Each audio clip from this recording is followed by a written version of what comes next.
Can you think today that I love myself enough to protect my boundaries? What boundaries do I need to protect my joy? How can I set up boundaries and enforce them to remind myself that I am the main character of my life? I am totally in love with this new MCE trend, or main character energy.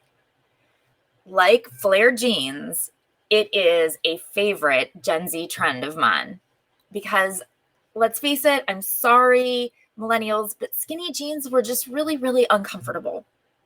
So what is main character energy? It's a symbolic taking control of your life and putting yourself first.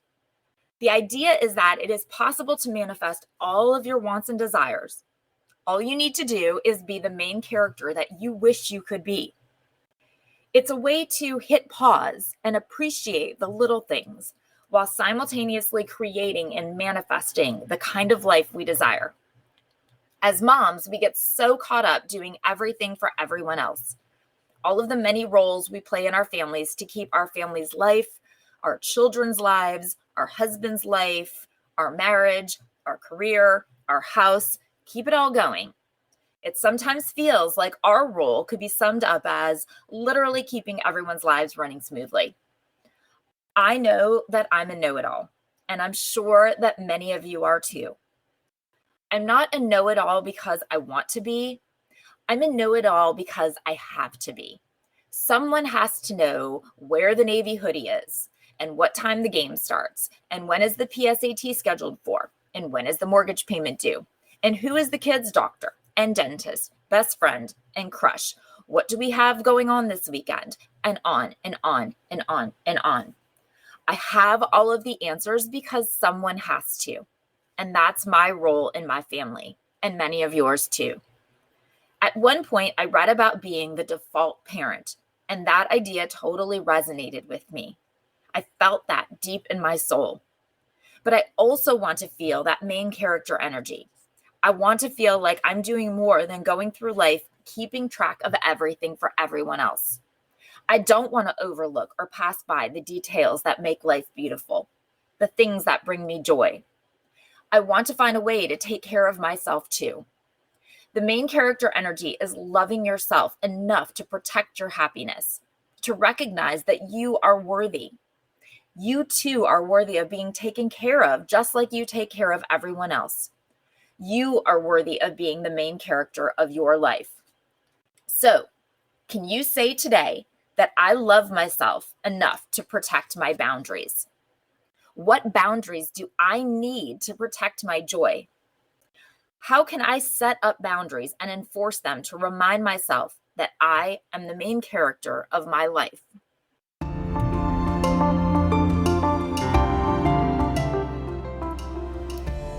As my kids have become teens, I've gradually felt cocooned off.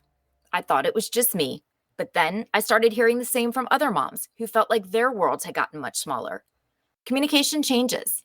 Our identities are becoming ours again. But who are we? The issues that we face with our teens, they aren't the ones that many of us feel comfortable talking about. And we see the finish line ahead, the point where we're supposed to let go. But our identities have been so intertwined. So many people talk about the transition to motherhood, but few talk about just how hard the transition out is and how solitary. So that's what we're going to do.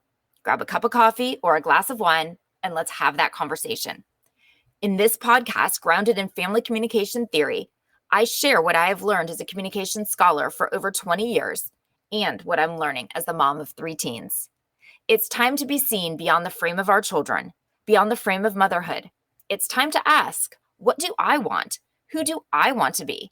It's time to reframe me.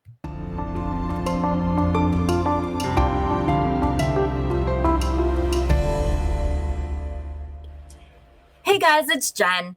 On today's episode, we're talking about roles in our families. In the last episode, we talked about how our families are a social system. And just like any other kind of system, in order to keep it running smoothly, we have certain system processes that occur. We talked last time about the need for that relational dialectic of stability and change. It's because we like stability, but we also need flexibility and the room to change and grow. Similarly, we like to have expectations about people. We are most comfortable when we can predict the other people around us and the other members in our system, that we can predict their behaviors. Roles and rules are two different system processes that allow us to be comfortable and to be able to predict each other's behavior. Now, in my family, I have determined that my primary role these days is a communication liaison. Okay, so I am convinced that no one in my family would communicate if I wasn't there. So everyone is in their phones all the time. All right, they just are. All four of them are in their phones at all times. And two to sometimes three have an AirPod in at all times. Both of the boys always have one AirPod in. And my daughter, she sometimes does, sometimes doesn't, but she's always in her phone regardless. My husband, holier than thou, doesn't have AirPods in. However, it doesn't matter because he's still in his phone and still watching videos and still not paying attention or listening to anybody. So realistically, 4 out of 4 of the other people in my house don't listen. And I'm constantly paying attention to what everybody is saying. So my husband will say something to one of the boys. All right. But of course, they have an AirPod in and are watching something, so they don't hear him. So they don't respond. So then he says it again, a little bit more agitated. And then I know, because he's not responding, that he doesn't hear. So I'll say, "Hey, Tobias, your father's talking to you." At which time he'll say, "What?" And my husband will repeat what he says, and then Tobias will respond. Or Tobias will say something to Kane, and Kane won't respond. And he'll say something to Kane again, and Kane won't respond. And then maybe he might even say it again, getting more irritated, but still no response because he's not listening. So then I will say, "Hey, Kane, do you hear your brother talking to you?" And I'll get a "what?" And then Tobias repeats it, Kane responds, and we have an interaction. Okay, same thing happens with my daughter. All right. My son wanted to leave for school early this morning because he wanted to see this girl that he is talking to or dating. And he wanted to leave yesterday. And I asked him, I said, "What time did you leave? Did you leave early?" And he said, "No, I don't think Kane realized I wanted to leave." Okay. So I said, "All right, well, you need to tell Kane what time you want to leave in the morning then, if you want him to be ready early." "Oh, okay." So this morning, after I drop off my daughter, I call home and I say, "Hey, have you left?" And he's like, "No." I said, "Did you tell Kane that you wanted to leave early?" "No." I said, "Well, you're going to need to tell Kane that you're going to want to leave early." So he says, "Kane, I want to leave early." And they have this discussion. Okay, great. Well, then I find out later that they left, but Kane had no idea why they left and that they were getting there early. It's like, "Oh my goodness, you two are like in the car together. Could you talk to each other?" So all of these situations occur when everyone is literally in the same room, but nobody interacts without me. Right. So that's an issue that I have at my house. And because of that issue, someone needs to facilitate these communication interactions. And that is my role. All right. So if I was out of the picture, no one would probably communicate. The roles that we have in our families describe these behaviors that we have, that we conduct, that we perform in relation to the behaviors that other family members are doing. All right. So we kind of find our place in the family's social system, and our roles are these places that we belong. All right. The role describes the behaviors that are expected out of us, but the family as a system sustains the role. So realistically, if everybody in my house took their AirPods off, turned their phones off, and just were present, then my role as communication liaison would go away. All right. So the only reason that that role even exists is because the family continues to sustain a need for someone to do that. If we no longer had the need, then that would not be a role that I would fulfill anymore. All right. I also fulfill the role of being the leader. All right. And that's not just in my current nuclear family, that's also in my family of origin. I'm the one who makes the decisions about where we're going on vacation. I make all the plans for vacations. I plan the holidays. All right. I plan the birthday celebrations. I'm the organizer. I am the leader. And so that's a role that I play in my family. All right. You play similar roles in your families, just like all of the members in my family play roles, as well as the members in your family play roles. All right. So we develop this kind of repertoire of communication behaviors that are associated with these positions that we have in our family. So, for example, you might be the cheerleader, the disciplinarian, the teacher, the mediator, the clown. A family role is a way of answering the question, what am I entitled to expect and to demand from other members of the family? And what am I held responsible for? So I am responsible for lifting everybody up, maybe, if you're the cheerleader. Or I am responsible for enforcing the rules if you're the disciplinarian. Or I am in charge of making sure people learn lessons or understand assignments, right? If you're the teacher, what am I held responsible for? And then based on who's holding the other roles, what can I expect or what can I demand from the other members of the family? So I hold up my end of the bargain and they need to hold up their end of the bargains as well. All right. And so it also then guides, well, what do I say? What do I do as a mother or as a daughter or wife? What is it that I need to say? How do I do things? Because I know that this is my job. If I know that my job is to try to find the bright side, to cheer everyone up, to make everyone feel better. All right, that might be that I know that when somebody tells me about a problem, this is how I respond to it. Okay, I respond in a find the silver lining, turn lemons into lemonade kind of way, because I know that that's my role. If my role is being the one to empathize and commiserate and maybe not make somebody feel better, but make me bring the kind of like, I completely understand this is so bad, this is so terrible, then I would respond in a different way. So my communication behaviors are associated with, am I the, empathetic one, or am I the cheerleader, yay, it's going to be okay, bring everybody up one? Or am I I don't discuss the issue flat on, I'm just the clown and I'm here to make you laugh? Okay, so what I would say or how I would respond to the same problem or the same issue would be based on what my role is in the family. Now, roles are not something that reside in the individual. They are the outcome of how the system is organized. All right, so if you have a couple who argues a lot and requires some mediation, then you might have a child who takes on the role of a mediator. But if you have a couple who either doesn't argue a lot or argues and resolves their differences themselves, then there's no need to have the role of the mediator. So, and then you're not going to have two clowns in the family because, well, there's already one. So somebody's making us laugh. So that role doesn't need to be filled. You're not going to have two leaders because the way that the family system is organized, one person is going to be the leader and take charge, and the others are going to follow. All right. And so these roles that we have emerge from and then continue to be sustained by the way that we interact with each other.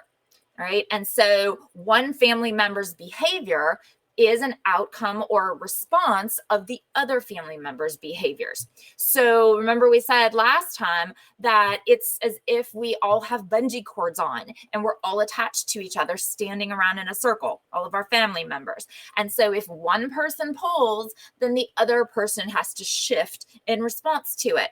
Similarly, if one person takes on a particular role or has a particular need, then the rest of us feel it and we have to adjust accordingly. So if you have an argumentative family, then you have to have somebody in the family system trying to be the peacemaker and make everything okay. That's a role that emerges in response to the other people's behaviors. All right, the roles that we have are not so much associated with our personality. It's not like we are necessarily a born leader. Okay, we say that, but reality, it's not necessarily our personality that is causing the roles. It's influenced by the predispositions we might have within us. However, the roles grow out of these organized patterns of interaction. And so that's why it's not like every firstborn child is born to be a leader.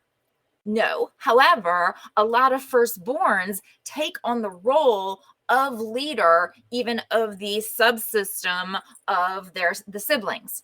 Okay, not all of them, because some of them aren't predisposed to that personality trait.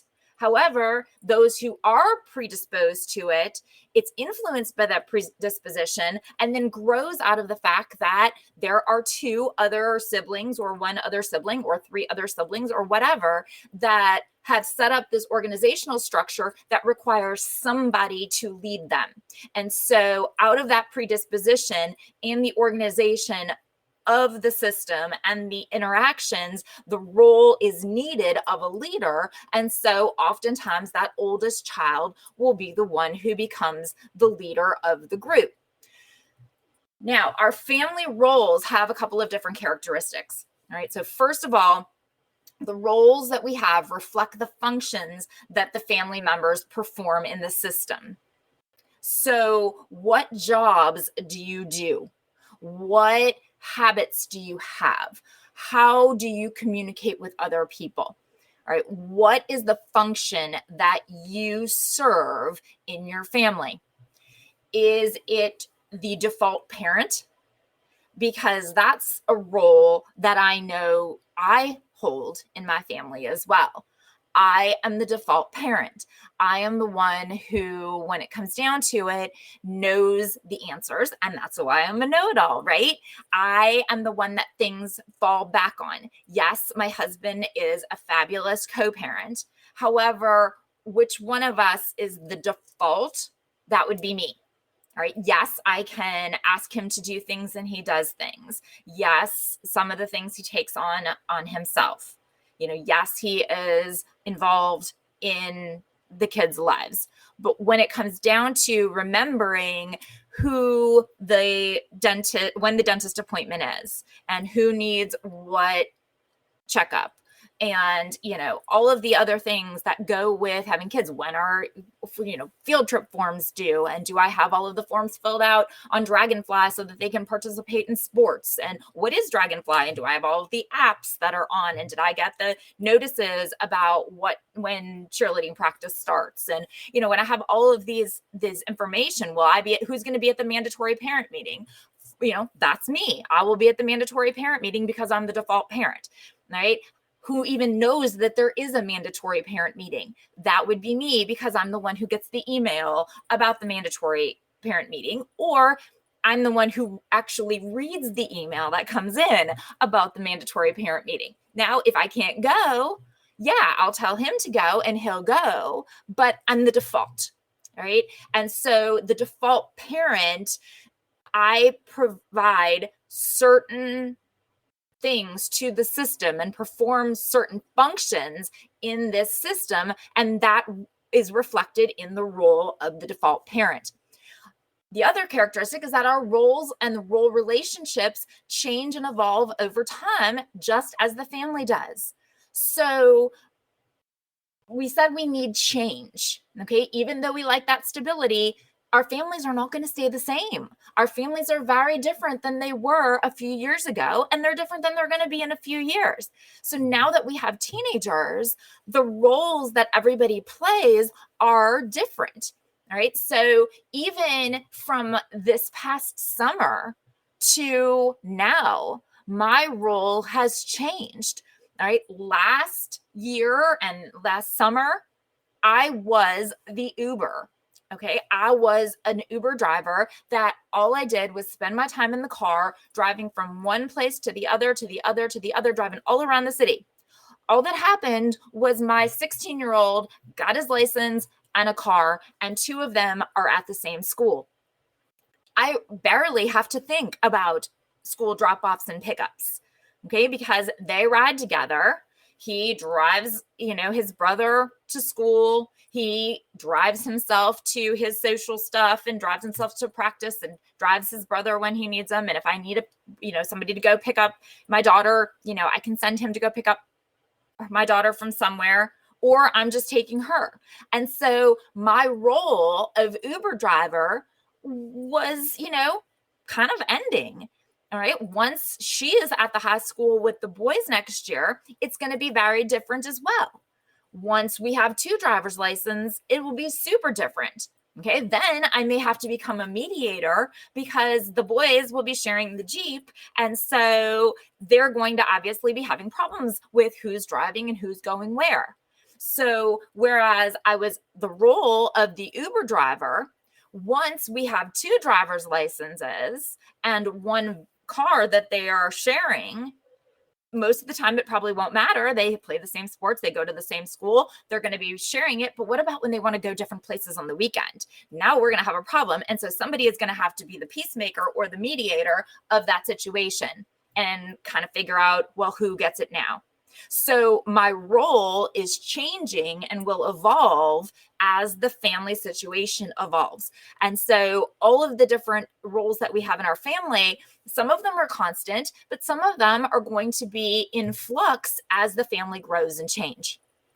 Now, the biggest problem that we tend to have, we have conflicts with these roles, all right? And so when we're thinking about role conflict, it's, how do family members handle multiple expectations of belonging to several role relationships at the same time?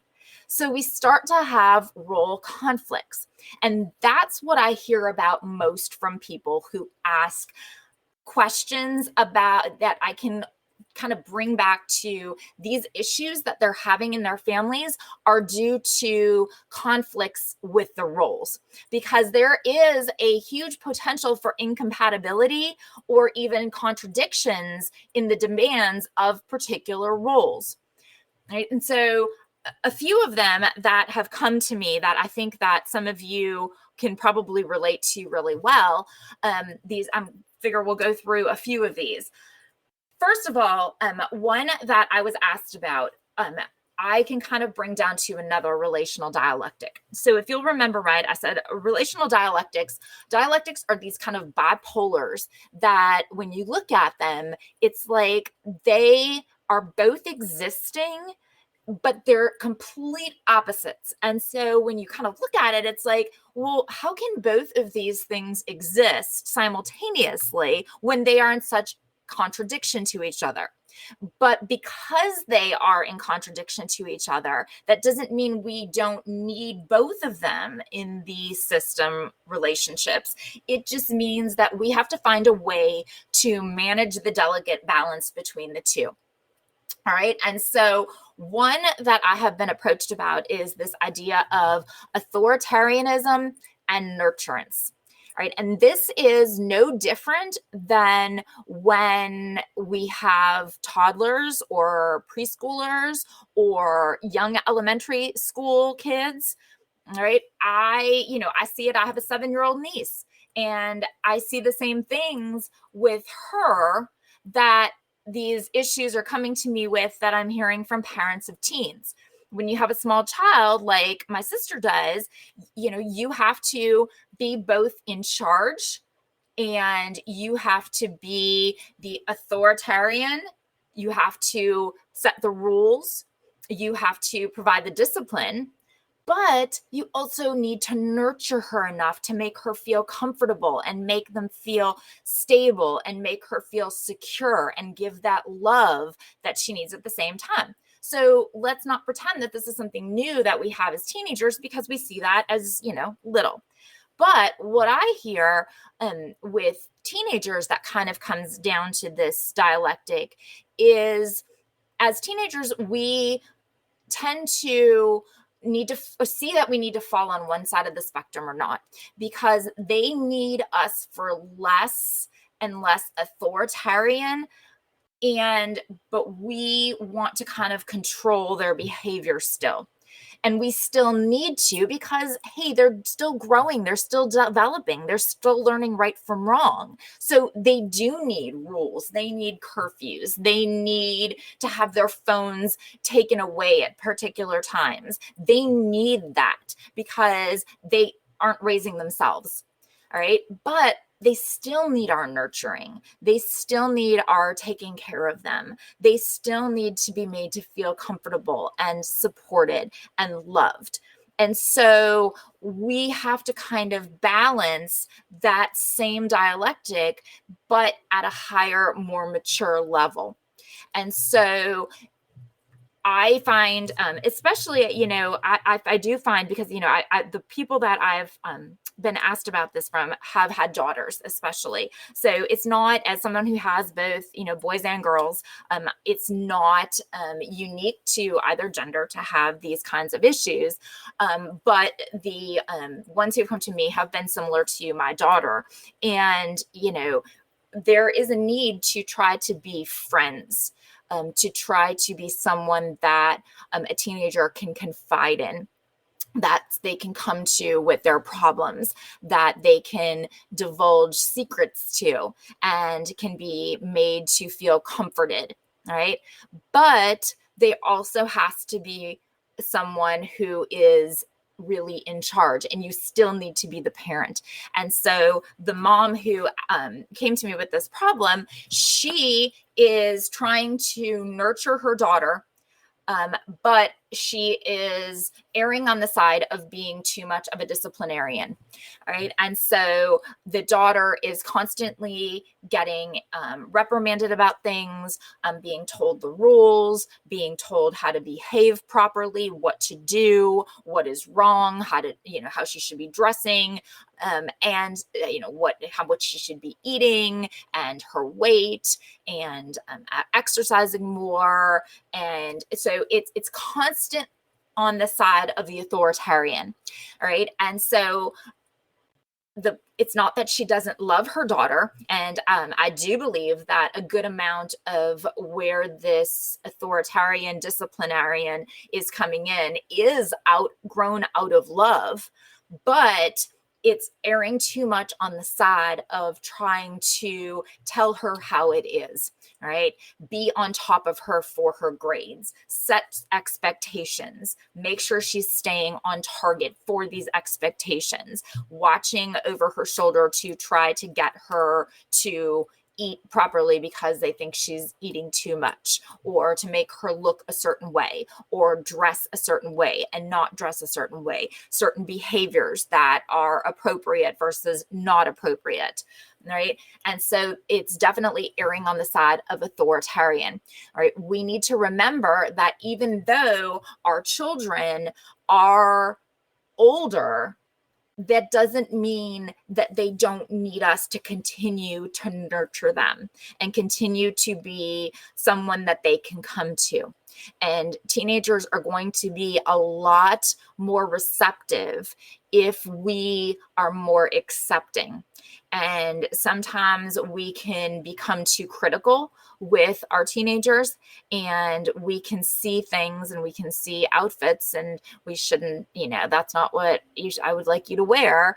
But you know what? Sometimes we have to just kind of bite our tongues and let them wear that. Or, make them feel like they can talk to us and not be judged for everything that they're saying, and not be criticized. And yes, encourage them in school and encourage them to stay on target and keep an eye. But at the same time, encourage what they are doing properly and what they are succeeding in and what they are very good at, right? And so we can't do that too much, because we can't just constantly be telling them how great they are and how wonderful and being their best friend and never judging and never telling them they're doing anything wrong. And because they need someone in charge, they need someone to help them and to help guide them, all right? But it does come down to picking your battles sometimes in order to maintain that balance. I had an experience the other day. I was in the car with my daughter and a few of her friends, and I don't even know where it came from in the back, but all of a sudden they said something about, about cussing. And one girl said how, my mother would slap me if I cussed. And another one was saying, oh yeah, my mom would be so upset. And my daughter's like, well, my mom doesn't care, I think. Do you care? Would you let me cuss? And mind you, she's, 13. And I said, I'm like, I don't necessarily care. And maybe I should care more, but I feel like I care about so many things. I can't worry about everything. I can't care about everything. I mean, these kids, the fact that they talk as well as they do, considering I've raised them listening to gangster rap in the car for the last, 15 years. It's like, out of all of the bad things that my children could do, to say bad words hardly feels like a violation. I would certainly rather that they swore here and there than that they were bad kids. And, but that's not how I was raised. I still have a hard time at 46 swearing in front of my parents, because that was not okay. That was not acceptable. But for me, it's not something that really bothers me that much. Okay. So it's not that my kids walk around like that, but there's an idea of talking about balancing. What am I going to discipline and what am I going to be okay with? What can she come to me and ask me about and talk to me about? And what am I going to judge? All right. And so we have to maintain, and those are role conflicts that we have. And as we are adjusting from having smaller children to having teenagers, that dialectic, it still exists like it did when they were young elementary, but we have to be able to manage it just as well as we would have focused on when they were small children. Another conflict, because I have a 16-year-old, I talk to a lot of 16-year-old parents, and I have seen a conflict between letting them go, like as far as getting them a car, letting them drive, letting them go places, or for those that are on the younger side of that, letting them go and ride with other people. That was a very hard thing for me to adjust to. I know. The first time that my child got into a car driven by another 16-year-old, or he would have been 15, I guess, or 14 or what, 15 at the time. So, but getting into that car and riding away was horrifying, right? Because we have a conflict between our children's needs. And that example is this conflict between trying to actually physically protect them, but let them have some freedom. Okay. Some ways to kind of have this self-realization and figure out who they are. And so there is a dialectic that we face between protection and self-realization.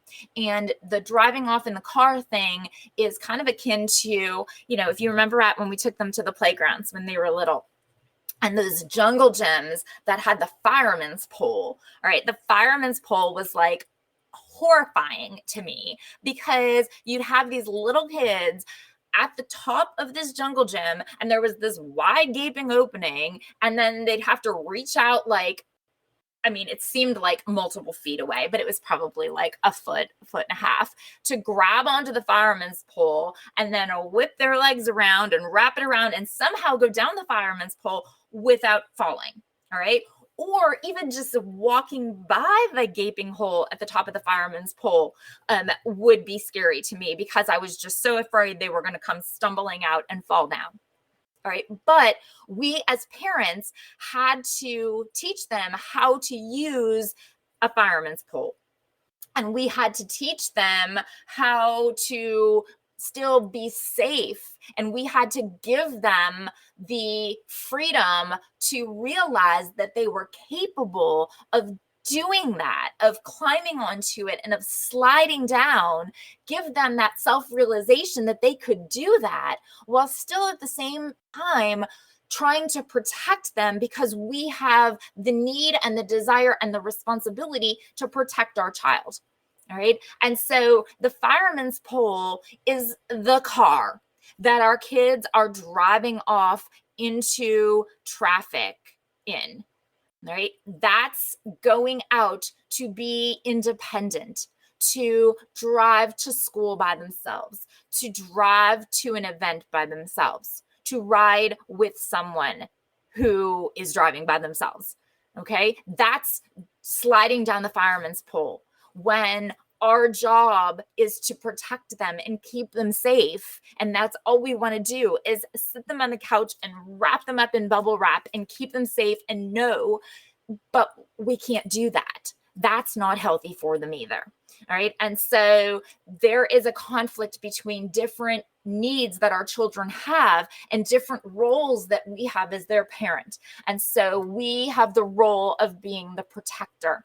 All right. So our role is to protect them, but our role is also to provide them with the opportunities to grow and to realize who they can be as individuals. And so we are constantly in conflict between these two roles that we have. Now, another issue that was brought to me was a parent who is really having a hard time letting go of their child as a child, that they are dealing with an older teen and their teen is pulling away. And from the information that I have been given and that I see, the reason that the teen is pulling away is because the parent is still trying to treat that child as a child. And as our kids grow and we talk about how our needs change, our relationships change, our roles change, it's the same thing that as the children grow up, the parents need to develop a much more egalitarian or a much more on equal playing fields relationship with these children as they grow up.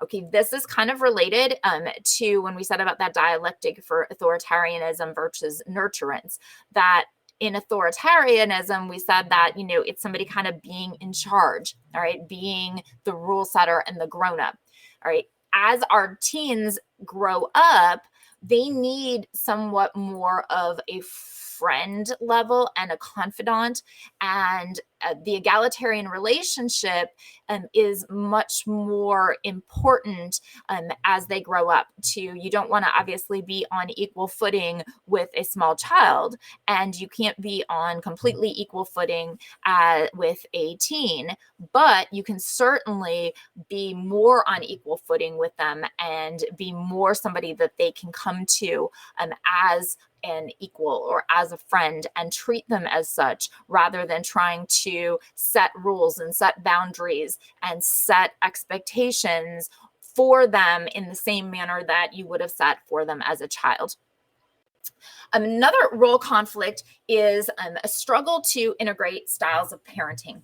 Okay, because this one is interesting, and I can totally relate to this one on a personal level, because, we think of a struggle to integrate when we get married. We have to integrate our backgrounds, right? We have to integrate our expectations for marriage and for a spouse. All right. And then when we have children, one of the tasks, obviously, is trying to integrate our parenting styles, right? Because you may have a vision of what the role of mother means, what the role of father means. And so your spouse may also have visions of what that role means. And so when you have children, you have to kind of integrate that. And so you would think that, hey, 14, 15, 16 years, 17 years into this parent role, we should totally have this down, and we should totally have our ideas of what it means to be a mother or a father and what that role includes. But the thing is that we said everything changes and everything kind of has to be renegotiated. And that's the same struggle that parents of teens face. And I know in my own house, that's one that I can completely relate to and can completely, see happening, because my husband and I grew up very differently. I had a stay-at-home mom who, did everything for us, right? Kind of took care of everything in the house. She did all the laundry, did all the cooking, took care of things. We had certain jobs, but only kind of on a help her out basis. Now, my husband, on the other hand, both of his parents worked, and he was in charge of a lot of different things. He would have lists of chores, and he was in charge of doing chores. He kind of got meals for himself. He handled a lot of things independently. He got himself up for school and got himself ready and out the door. And, it was a very different situation. So in each of our independent heads, we have different ideas about what roles teenagers should have in the household and what roles the parents should have in the household. And those come from different backgrounds. And, so we now, again, as having teenagers, and it's funny because in our case, we didn't really have this struggle when we were integrating parenting styles of children, but now of teens, because of the differences in our upbringings, I want to provide all of the care and nurturing for our kids that I can while they're still here, while they're still in my house, and I can take care of them. Okay. That's just what I see the role of mother being. It's how I saw my mother. It's how I saw both of my grandmothers, just taking care of everybody around them. And so I wake them up in the mornings, and I make sure that they're running on schedule. I make sure that their lunches are packed and that they have all of their stuff. And I remind them of things. Okay. I'm happy to take care of them. Okay. Yes, I do their laundry. All right. And I do pick up things that I probably shouldn't. I do things for them because I look at it like I have such a short time left to take care of them. And I really want to do that. And so, in my family, that was one of the ways that we were kind of shown love, I guess, was being taken care of. And so I'm happy to do that for them because I know, I look at it from the perspective that, teens have so much on their plates that, between school and extracurriculars and worrying about the future and trying to maintain their social lives and trying to grow and trying to learn, that I'm not really looking to add to that plate for them when I can do something. Now, it's a different situation when I'm really busy or I've got stuff going on, and then I ask them to do things, obviously, to help me out, right? And they're perfectly fine in doing that because they know that they're helping me out and we help each other out. Right. But my husband, on the other hand, because of the way that he was brought up, he sees that they should be taking on more responsibility. And he thinks that I do too much for them and that I am trying to do too much and that they should be handling more and that they are getting older and they should be in charge of, they should have more jobs around the house that I shouldn't be doing, or that, I'm waiting on them type of thing. And so, but those are coming from our different backgrounds. And so we may be having conflicts about the role of a parent in our children's lives. And so that's a common conflict that people have when either you have small children or, again, like we said, it needs to change and needs to evolve as they evolve. And so that's a difference that we have in our home, and that, a conflict that we are struggling to find our way through, just like these other conflicts that you have with different roles. The last one that I want to talk about, I think is a really common one, and I hear it from a lot of people, both personally and professionally. The difficulty of integrating obligations that we have as parents with the demands of work, and also with our need for personal growth.